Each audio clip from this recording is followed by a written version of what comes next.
Bismillahirrahmanirrahim. Dear student, Assalamu alaikum. This is Sumaira Yunus and I will teach you geography. Today we will discuss about lecture number 12 and chapter number 3. The chapter title is Ocean and Flow. The topic name is Movement of Oceanic Water. ठीक है, तो कैसे हैं आप सब लोग बेटा? I hope आप सब लोग ठीक होंगे और अल्लाह आप सब लोगों को अपने हिफ्ज़-ओ-मान में रखे और आपको सेहत और तंदुरुस्ती दे। जी बेटा, अब हम लोग अपने टॉपिक की तरफ जाते हैं। हमारा टॉपिक है मूवमेंट ऑफ ओशियनिक वाटर। जी बेटा, हमने पहले तो ओशियनिक वाटर में सरफेस ऑफ ओशन के बारे में पढ़ा था कि सरफेस ऑफ ओशन किस तरह की होती है, उसमें कौन कौन से उसके पार्ट हैं, उनकी क्या फंक्शंस हैं, उनके बारे में उनको वो नेम क्यों दिए गए हैं। उसके बाद हमने ओशन फ्लोर के बारे में पढ़ा। फिर जो हमारा लास्ट लेक्चर रहा है वो कॉन्फ़िगरेशन ऑफ ओशन फ्लोर के किस तरह से हमारा ओशन फ्लोर जो है उसकी जो फ्लोर है वो किस तरह से डिफरेंट पार्ट्स में डिवाइड हुआ है और वो उनके क्या नेम है और उनका क्या फंक्शन है, वो तमाम चीज़ें हम लोगों ने पढ़ी। आज के लेक्चर में हमने मूवमेंट ऑफ ओशियनिक वाटर के बारे में पढ़ना है कि जो हमारा ओशियनिक वाटर है, मतलब हमारा ओशंस का वाटर है, वो किस तरह से मूव करता है। तो आपको जैसे पता है बेटा कि हमारा ओशियनिक वाटर जो है उसके जो मूवमेंट है वो दो तरह से होती है। One is horizontal and second is horizontal way में एंड सेकंड इज़ वर्टिकल। ठीक है, दो तरह से हमारा जो वाटर है वो मूव करता है।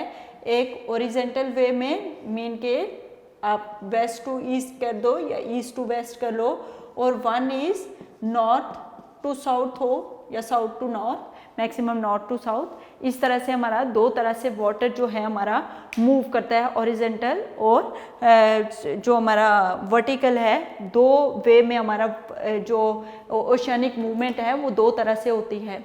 अच्छा बेटा, इधर ये तो मैंने आपको बता दिया कि जो हमारा ओशियनिक वाटर है उसकी मूवमेंट दो तरह से होती है। One is horizontal way and second one is vertical way. अब हॉरिजेंटल वे में कौन कौन सी चीज़ें आती हैं? तो हॉरिजेंटल वे में हमारी आ जाती हैं वेव एंड करंट। ठीक है, वेव एंड करंट जो है ये हमारा आ जाता है हॉरिजेंटल वे, और वर्टिकल वे में हमारा आ जाता है टाइड्स। ठीक है, tides, wave, current and tides, इस तीन तरह के जो टाइप्स हैं इनके बारे में हम लोगों ने डिस्कस करना है इधर लेक्चर के अंदर कि हमारा जो ओशियनिक वाटर है वो दो तरह से मूव करता है। One is horizontal way and second is vertical way. और हॉरिजेंटल वे में इनके किस तरह से, जैसे कि वेव और करंट, अभी मैं आपको एक्सप्लेन करूँगी कि वेव किस तरह से जनरेट होती हैं, इनकी क्रिएशन में क्या चीज़ है और ये किस तरह से मूव करती हैं, इनके मूवमेंट के पार्ट्स को हम क्या कहते हैं, ये तमाम चीज़ें वेव में हमने डिस्कस करनी है। ठीक है, अब जो है सबसे पहले हम जो है वो वेव के बारे में पढ़ेंगे,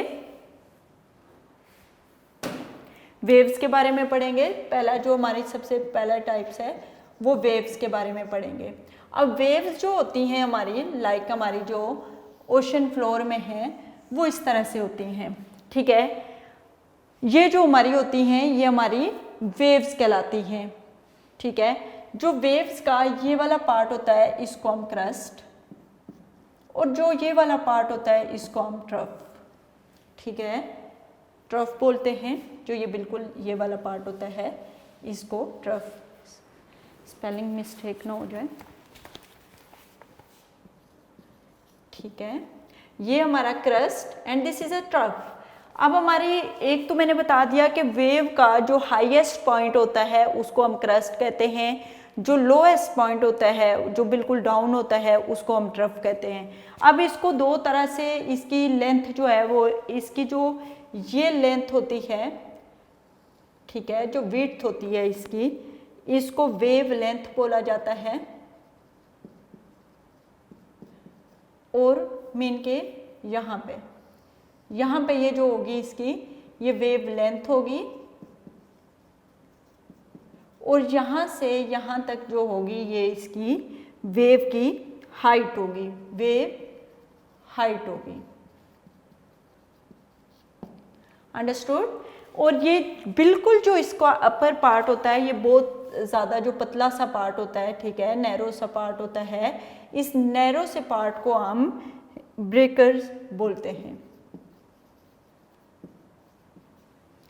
ओके, ये तमाम जितनी भी वेव हैं इनके यही है कि जो इसका अपर पार्ट होता है उसको क्रस्ट, जो लोअर होता है उसको ट्रफ, जो इसकी विड्थ होगी वो उसकी वेव लेंथ होगी, और वेव हाइट जो होगी इसकी नॉर्थ टू साउथ होगी, और इसका जो बिल्कुल ऊपर वाला जो पार्ट होता है इसको ब्रेकर्स बोला जाता है।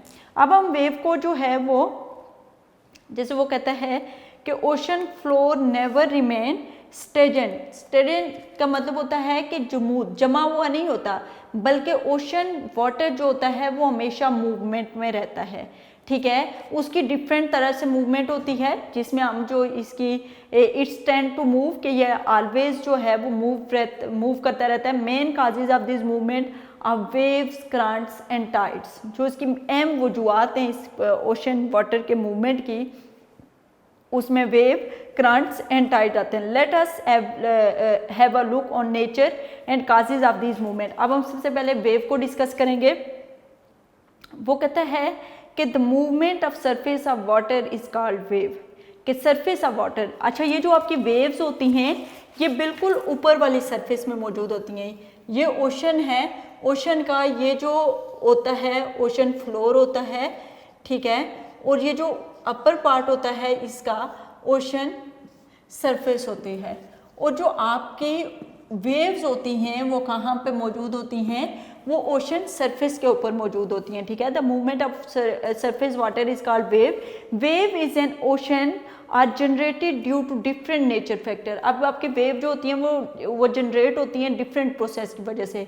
Actually it is the movement of energy which is transferred in water particles from one two another. अच्छा, एनर्जी क्या होती है, आपकी जो विंड होती है, हवा होती है, और आपकी जो ये वाटर होता है, इनके बीच में फ्रिक्शन होता है और उसकी वजह से एनर्जी जनरेट होती है। तो आपकी जो वेव्स बनती हैं वो बेसिकली एनर्जी की वजह से होती हैं, एनर्जी की वजह से होती हैं, जिसकी वजह से वाटर पार्टिकल जो है वो एक दूसरे के साथ जो है वो ट्रांसफ़र होते हैं, एनर्जी ट्रांसफ़र करते हैं, और इस तरह से वो मूव कर रहे होते हैं।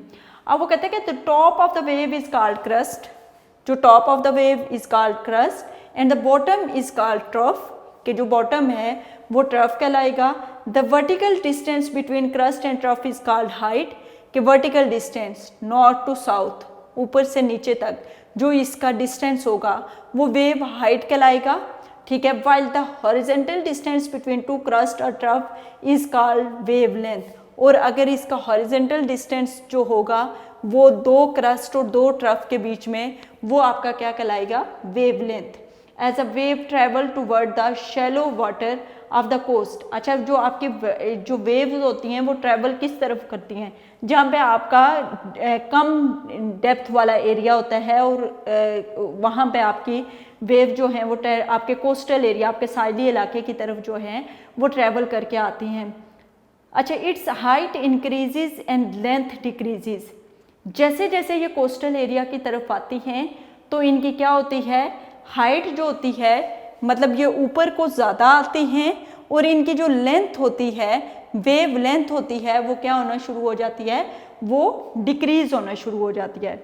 The crest get narrower and sharp. और जैसे जैसे ये कोस्टल एरिया की हमारे साहिली इलाके की तरफ आएंगे, बहुत सारे बच्चे आप लोगों के कराची में जाते हैं और बहुत सारे बच्चों ने कोस्टल एरिया का विजिट किया होगा, वहाँ पे वेव को आप लोग ज़रा माइंड में लेके आएँ कि वेव जब कोस्टल एरिया के मतलब साहिली इलाके की तरफ आती हैं तो जब आने लगती हैं तो उनकी हाइट मतलब कि उनकी ऊपर को ज़्यादा होती हैं, और जो उनकी विड्थ होती है मतलब जो उनकी लेंथ होती है वो क्या होना शुरू हो जाती है, वेव लेंथ जो होती है वो कम होना शुरू हो जाती है, ठीक है। और इसके अलावा एक तो बात यह है कि दूसरी बात यह है कि जब वो जैसे जैसे कोस्टल एरिया की तरफ आते हैं तो वैसे वैसे वो क्या होना शुरू हो जाती हैं, बारीक होना शुरू हो जाती हैं, जिसको आप क्या बोलते हो, ब्रेकर्स बोलते हो।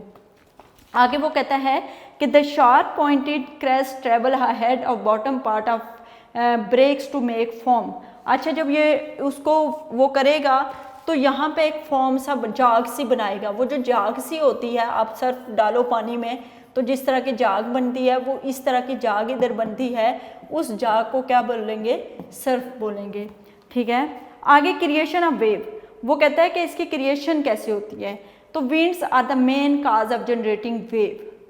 जो हवा होती है वो वेव क्रिएट करने की एक अहम वजह होती है। हवा का रुख जो आपकी हवा होती है उसकी वजह से वेव्स बनती हैं। Cyclone and tornado which originate, अच्छा साइक्लोन ये जो तूफान आपके चलते हैं डिफरेंट किस्म के, उनकी वजह से भी आपकी वेव जो होती हैं वो ओरिजिनेट होती हैं। Travel across the ocean also create wave. Earthquake near coastal area, जो आपके कोस्टल एरिया साहिली इलाके होते हैं उनके करीब जो अर्थक्वेक होते हैं उसकी वजह से भी बीनीथ ओशन फ्लोर या ओशन फ्लोर पे किसी किस्म की वॉल्केनिक इरप्शन होती है या अर्थक्वेक होता है, तो उससे भी जो है बहुत बड़ी बड़ी वेव्स जो हैं वो जनरेट होती हैं। आगे हम पढ़ेंगे करंट। सेकेंड जो हमने पढ़ना है वो हमने करंट के बारे में पढ़ना है। ये था हमारा वेव के बारे में हमने पढ़ा कि वेव किस तरह से जनरेट होती हैं। तो वेव में विंड्स की वजह से जनरेट होती हैं, अर्थक्वेक की वजह से जनरेट होती हैं, साइक्लोन्स जो चलते हैं, टोर्नेडो जो होते हैं, इनकी वजह से वेव्स चलती हैं। और वेव किस तरह की होती हैं, ये तमाम चीज़ें मैंने आपको बताई। अब जो हम पढ़ने लगे हैं वो हम करंट के बारे में पढ़ने लगे हैं। आपको पता है बेटा कि जो आपके रिवर्स होते हैं वो एक स्पेसिफिक डायरेक्शन में जो है वो मूव करते रहते हैं। ठीक है, मतलब फ्लो ऑन लैंड, रिवर जो हैं वो लैंड के ऊपर उनका एक प्रॉपर चैनल होता है और वो उस अपने चैनल में मुसलसल जो है वो मूवमेंट में रहते हैं।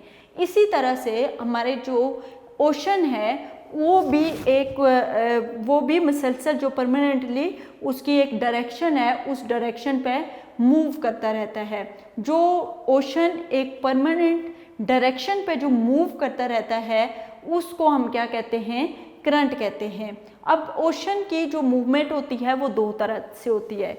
एक तो होती है, मैंने आपको बताया है कि हमारा इक्वेटर रीजन, बेटा ये जैसे कि इधर मैं छोटा सा बनाऊंगी, ये हमारी वर्ल्ड है, पूरी दुनिया है, इसमें ये जो पार्ट होता है, ये तमाम एरिया जो होता है, ये जो लाइन होती है ये इक्वेटर लाइन होती है। ठीक है, ये इक्वेटर लाइन होती है। और ये जो हमारे होते हैं ये पोलर रीजन होते हैं। पोलर रीजन, ये वाला भी पोलर रीजन होगा, ये वाला भी पोलर रीजन होगा। अब जो हमारा ओशियनिक वाटर होता है पूरी दुनिया में वो दो तरह से मूव करता है। एक इक्वेटर एरिया से मूव करता हुआ पोलर रीजन पे जाएगा, नॉर्थ पोल की तरफ जाए या साउथ पोल की तरफ जाए, या एक मूवमेंट ये होती है कि पोलर रीजन से मूव करते हुए इक्वेटर रीजन की तरफ जाना। अब आपका करंट क्या है कि वाटर का एक ओशियनिक वाटर का एक स्पेसिफिक डायरेक्शन पे मूव करना आपका क्या कहलाता है? करंट कहलाता है, ओशियनिक करंट कहलाता है। और ओशियनिक करंट में ओशियनिक वाटर जो है उसकी मूवमेंट दो तरह से होती है, एक इक्वेटर रीजन से पोलर रीजन की तरफ और दूसरी पोलर रीजन से इक्वेटर की तरफ। अब मैंने एक बात आपको, जब मैं ये इक्वेटर और पोलर रीजन के बारे में पढ़ा रही थी तो मैंने आप लोगों को एक बात बताई थी कि जो पोलर रीजन होते हैं कोल्डेस्ट, ठीक है, कोल्ड एरिया काफ़ी मतलब ठंडे एरिया होते हैं, जबकि इक्वेटर एरिया ये वार्म रीजन होता है, जो आपका इक्वेटर होता है। अब जो आपका पानी इक्वेटर रीजन से पोलर रीजन की तरफ जाएगा वो मतलब गर्म वाटर होगा, ठीक है, और उसकी वजह से इन एरियाज़ में जो है ये गर्म पानी जाएगा। और जो कोल्ड पोलर रीजन से इक्वेटर रीजन की तरफ जाएगा तो वो जाएगा ये वार्म वाटर होगा। और जो पोलर रीजन से इक्वेटर की तरफ जाएगा तो वो क्या होगा? कोल्ड वाटर होगा।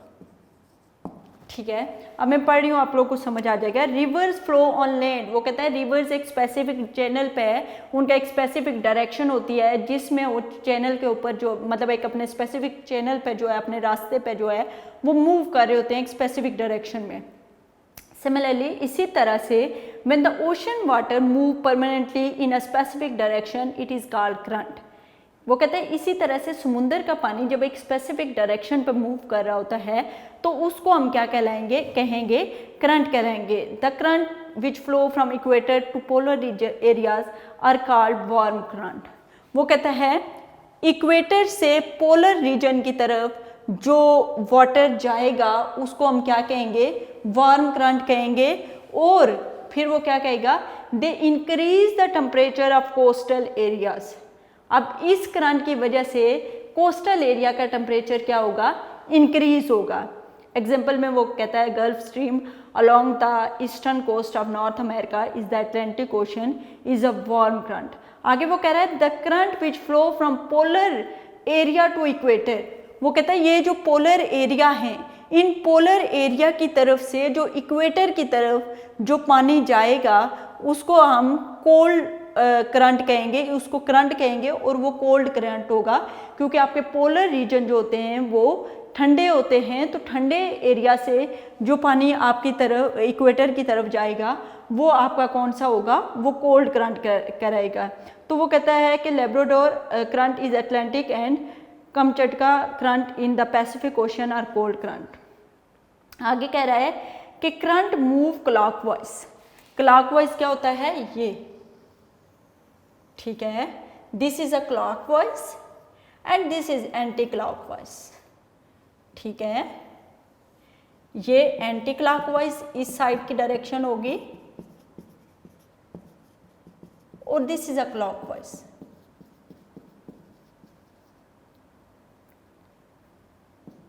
ठीक है, अब वो एक बात कह रहा है, वो कह रहा है कि current move clockwise in the northern hemisphere. वो कहता है जो हमारा ये नॉर्दर्न हेमिस्फीयर है इसमें जो करंट मूव करता है ये क्लॉकवाइज करता है, मतलब इस तरह से करता है। और वो आगे कह रहा है कि एंटी क्लॉकवाइज इन साउथर्न हेमिस्फीयर, और सदर्न हेमिस्फीयर में किस तरह से, यहाँ पे ये जो हमारा एंटी क्लॉकवाइज है ये सदर्न हेमिस्फीयर में होगा और नॉर्दर्न हेमिस्फीयर में हमारा कौन सा होगा, क्लॉकवाइज होगा। आगे वो कह रहा है a larger current form by joining up to current is called drift. वो कहता है जब दो करंट्स आपस में, गर्म और ठंडा करंट आपस में जब मिल जाते हैं, मिक्स हो जाते हैं तो एक ड्रिफ्ट जो करंट है वो बनेगा।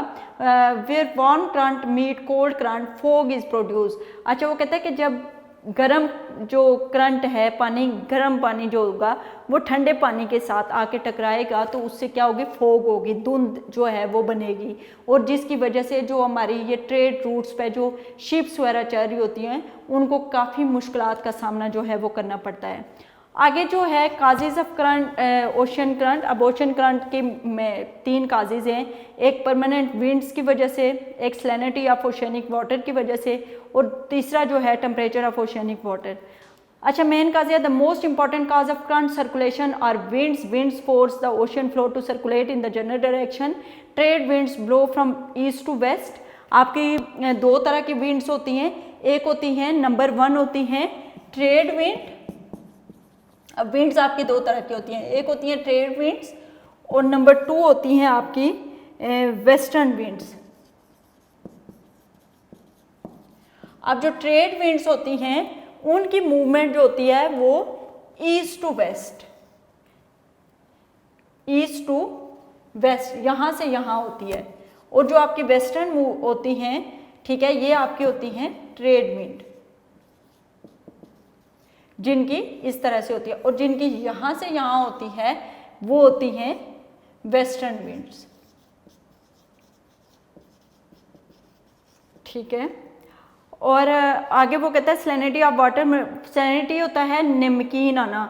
वो कहता है inland water of inland seas is more saline. वो कहता है जो इनलैंड सीज़ में जो वाटर होता है, दरमियान में जो वाटर होता है वो ज़्यादा नमकीन होता है, जबकि जो बिल्कुल ओपन एरियाज़ में समुंदर वगैरह ओशन और सीज़ हैं वहाँ पे सैलिनिटी कम होती है। आगे कहता है so more saline water due a greater density sink downward by saline water move upward the variation of salinity. आगे वो कहता है टेम्परेचर ऑफ ओशियनिक वाटर। अब टेम्परेचर ऑफ ओशियनिक वाटर में क्या वो कह रहा है कि टेम्परेचर जो होता है वो भी करंट क्रिएट करने में एक अहम काज है। वो क्या कहता है कि warmer water of equator region move upward, वो जो आपका गर्म पानी होगा वो अपवर्ड होगा, जबकि आपका ठंडा पानी होता है वो सिंक होता है, नीचे की तरफ जो होता है डाउनवर्ड की तरफ ज़्यादा जाता है। अब थर्ड जो हम टाइप्स इधर डिस्कस करने लगे हैं वो हम vertical movement of water discuss करने लगे हैं। और वर्टिकल मूवमेंट ऑफ वाटर में हमारी जो थर्ड टाइप है वो आ जाती है टाइड्स की, जिसको हम टाइड्स कहते हैं। और टाइड्स जो होती हैं वो होती हैं कि the continuous rise and fall of ocean water. ठीक है, जो हमारा मुसलसल कभी पानी ऊपर जा रहा होता है कभी नीचे जा रहा होता है, उसको हम क्या कहते हैं, टाइड्स कहते हैं। सही है। वो कहते हैं there is a continuous rise and fall in the sea water, कि सी वाटर में जो कंटिन्यूस राइज एंड फॉल हो रहा होता है उसको हम टाइड्स बोलते हैं। Twice a day the level rises and, वो कहता है दिन में 2 दफ़ा ऊपर पानी राइज होता है, लेवल ऑफ वाटर राइज होता है, और twice a day the level fall as well. This is called tides. The basic cause of tide is the gravitation of moon. वो कहता है ग्रेविटेशन ऑफ मून जो है वो मेन काज है टाइड्स क्रिएट करने में। The reality was presented by Newton in his theory of gravitation in the 17th century. According to this theory, every 2 celestial bodies attract each other, so the moon, which is nearest to the earth, creates tides on earth in spite of its lesser mass as compared to sun. Sun as compared to moon is 390 times more distant from the earth. अब sun जो है वो as compared to moon ज़्यादा दूर है earth से। So the effect of sun gravitation is 46 of the moon gravity of the earth. तो जो सन के ग्रेविटेशन का इफेक्ट है वो 46% जो है वो of the moon gravity on the earth. आगे according to the nature there are 2 types of tide. 2 तरह की टाइप्स होती हैं, एक आपकी स्प्रिंग टाइड्स होती हैं, एक आपकी नीप टाइड्स होती हैं। जो आपके स्प्रिंग टाइड्स होती हैं वो इस तरह से होती हैं कि दिस इज अ सन, ये आपका आ गया मून, और ये आ गया आपका अर्थ, फिर मून। अब आपको पता है कि जो आपकी सन अर्थ है वो रिवॉल्व करती है किसके गिर्द, सन के गिर्द जो है वो आपकी अर्थ जो है फर्स्ट स्टेट ऑफ मून, और ये है 14 day of moon. Date of moon.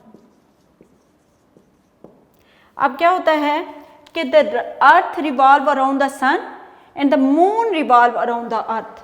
ठीक है, जो अर्थ है वो सन के गिर्द चक्कर लगाती है और जो मून है वो अर्थ के गिर्द चक्कर लगाता है। तो उससे क्या फिर जो स्प्रिंग टाइड्स हैं वो कैसे बनती हैं, राइज और फॉल कैसे होता है कि the earth revolve around the sun and the moon revolve around the earth. During this revolution it happen twice on the first and 14 days in the lunar month at the moon earth and sun are the same plane. जब moon earth और sun एक ही plane पे होते हैं तो फिर क्या होता है, the combined gravitation of sun and moon create very high tides. तो बहुत बड़ी टाइड्स जो हैं वो क्रिएट होती हैं। This is called spring tides, इसको आप स्प्रिंग टाइड्स कहते हो। इस तरह नीप टाइड्स क्या होती है, वो कहता है twice in the lunar month. वो कहता है इस तरह से चांद की 7वीं और 21st डेट को it happen date the moon and sun. अब जो ये this is a sun, this is earth, ठीक है, और ये आ गया मून, ये भी आ गया मून। 21 डेट होगी मंथ की, और इधर आएगी 7th डेट होगी। तो इसमें क्या आएगा, twice in the lunar month on the 7th and 21st it happened that the moon and sun are perpendicular to each other, कि सन और मून एक दूसरे के परपेंडिकुलर होंगे with reference to the earth, earth के रेफरेंस से, ये अर्थ बिल्कुल मिड में आएगा, तो ये बिल्कुल एक दूसरे के परपेंडिकुलर होंगे।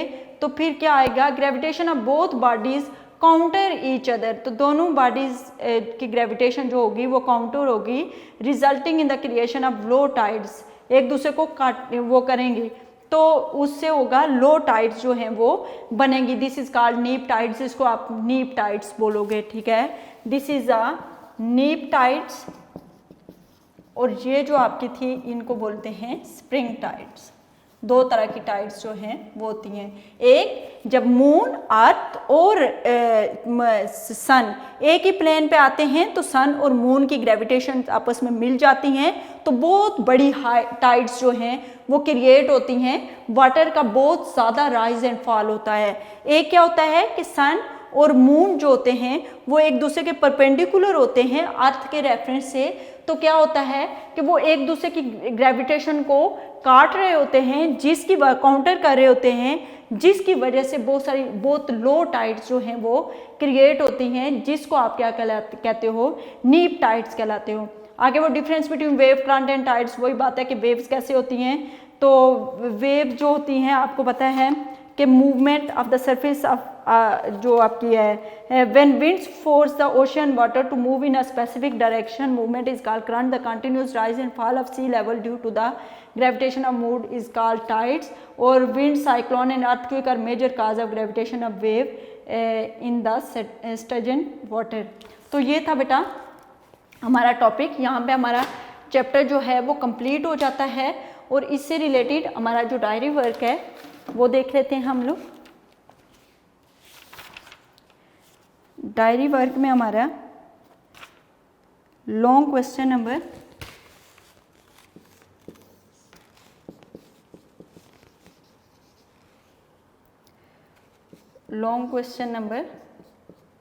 4 आ रहा है हमारा, उसके अलावा long question number 5, long question number 6 जी, ये हमारे 6 क्वेश्चन आ गए। उसके अलावा शॉर्ट क्वेश्चन हमारे आ जाएंगे 10 to 15, 10 to 16, 11 to 16 आ जाएंगे, और MCQs हमारे आ जाएंगे 15 to 25। यहाँ पे हमारा चैप्टर नंबर 3 कंप्लीट हो जाता है। अपने जो लेक्चर है उसको अच्छी तरह से अंडरस्टैंड करके याद कर लीजिएगा। नेक्स्ट लेक्चर तक के लिए इजाज़त दें। स्टे सेफ, स्टे होम, अल्लाह हाफिज़।